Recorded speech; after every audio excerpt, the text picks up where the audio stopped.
Бид багада төрсөн өдрөө хоног тоолон тэсэн ядан хүлээдэг байсансан.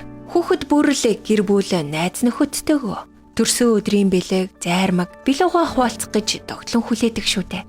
Харин нас ахих тусам төрсөн өдөр нүд ирэмхийн зурал ирсэн байдаг. Төрсөн өдрөө хөгжилтэй сайхан өнгөрүүлдэг хэдий ч хөгшрөлтийн нөлөөнүүд гарч эхэлж байгааг бид анзаардаг. Библи хөгшрөлтийг тоохгүй өнгөрдөг. 2 дугаар Коринт номын 4:16-д хэдийгээр гаднах хүн маань ялцарч байна гэж шулуух хүн хэлсэн байдаг. Нээрэл жил ирэх тусам бидний нүүрэнд үрчлээ сууж, үс шингэрч, өмнө хизээч мэдэрч байгаагүй өвдөлт зовирыг мэдэрч, нурууны ачааллаас болж нуруу намсах зэрэг өөрчлөлтүүд гарч эхэлдэг. Гэхдээ Библийн энэ ишлэл гаднах бие маань мөхөж байна гэд дуусчихаагүй. Харин үргэлжлүүлвэл доторх нь өдрөөс өдөрт шинчлэгдэж байна гэж хэлсэн байдаг. Бид үнэхээр дотоод хөгшрөлтийг зогсоож өдрөөс өдөрт шинчлэгдэж чадах болов? Тийм ээ, боломжтой. Нэгдүгээрт, Бурхны үгээр шинчлэгддэг.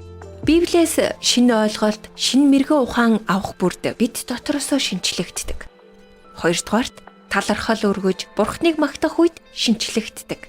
Паул Силас хоёр Филиппой хотод шоронд хоригдсон ч гэсэн өвдөлт зовлон дунд Бурхныг магтан дуусан байдаг.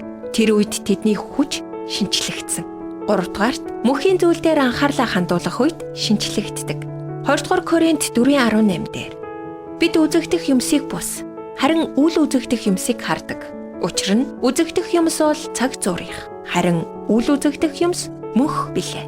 Тиймээс Бурхны үгдээр төвлөрч, түүнийг хүндэтгэн магтаж, мөхийн зүйлд анхаарлаа хандуулаарай.